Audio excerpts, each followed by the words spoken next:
देश भर की आस्था का केंद्र बन चुका है अयोध्या एक बार फिर से चर्चा में है। इस बार चर्चा भगवान राम और माता सीता से जुड़ी हुई है। जी हाँ, मूर्ति बेहद ही खास पत्थर से बनाया जा रहा है।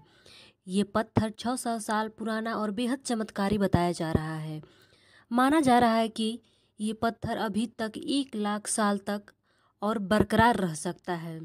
धार्मिक मान्यताओं के अनुसार इस पत्थर में स्वयं भगवान विष्णु बसते हैं। इसका वर्णन रामचरितमानस में भी है।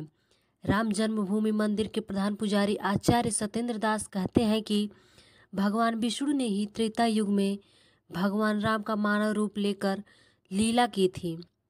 ऐसे में शालिग्राम से भगवान राम की मूर्ति बनाए जाने के लिए महत्व लोगों को समझ में आ रहा है। अयोध्या में राम मंदिर राज गर्भगृह में भगवान राम और माता सीता यानी जानकी की मूर्ति स्थापित की जाएगी। इसे शालिग्राम पत्थर से बनाया जाएगा। ये पत्थर नेपाल से अयोध्या लाया जा रहा है।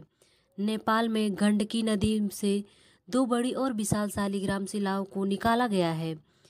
इसका वजन 26 और 14 टन बताया जा रहा है। पत्थर की तलाश में एक टीम महीनों से जुटी हुई है। शालिग्राम पत्थर मुख्यतः इन्हीं क्षेत्रों में पाया जाता है। अधिकतर इसकी खोज मुक्तिनाथ काली गंडक नदी के तट पर पूरी होती है। इसका विशेष पहचान और महत्व है। साइंस के हिसाब से बताया जाए तो पत्थर एक तरह की जीवाश्म है। ये 33 प्रकार के होते हैं। वही धार्मिक महत्व के हिसाब से यह की जाए तो ये भगवान विष्णु का स्वरूप होते हैं। बता दें कि शालिग्राम भगवान विष्णु का अवतार है। शालिग्राम पत्थर से लोगों की धार्मिक आस्था जुड़ी हुई है। देश भर में इन पत्थरों को तलाश कर भगवान की मूर्ति के रूप में पूजा की जाती है।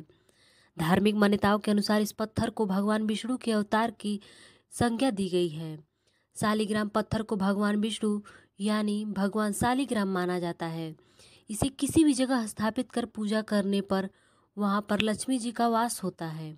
वही मान्यताओं को ध्यान रखते हुए एक अयोध्या में शालिग्राम शिलाओं से भगवान राम की मूर्ति तैयार करने का फैसला लिया गया है। बता दें कि क्या है शालिग्राम की कहानी। धार्मिक ग्रंथों की पौराणिक कहानियों में माता तुलसी और भगवान शालिग्राम का जिक्र है। कथा के अनुसार जलंधर नामक दैत्य ने माता पार्वती को अपनी पत्नी बनाने के लिए कैलाश पर्वत पर हमला कर दिया था। वहीं जलंधर के देवताओं से बचने के लिए उसकी पत्नी वृंदा ने तपस्या शुरू कर दी। इससे देवता भी घबरा गए। ऐसे में भगवान विष्णु ने जलंधर का रूप धारण किया और वृंदा के सामने पहुंच गए। इसके बाद वृंदा ने सामने जलंधर को देख तपस्या छोड़ दी। इसके बाद दैत्य जलंधर मारा जा सका। जब इसका वृंदा को पता चला तो उसने भगवान विष्णु को पत्थर बनने का श्राप दे दिया था। देवलोक के देवता इस पर वृंदा के पास पहुँचे और उन्हें श्राप मुक्ति करने के लिए आग्रह किया।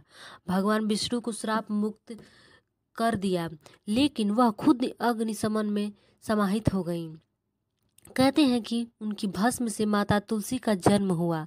आगे चलकर माता तुलसी का विवाह भगवान विष्णु के अवतार में शालिग्राम से हुआ। इसलिए आज भी इन पत्थरों का इतना ज़्यादा धार्मिक महत्व है।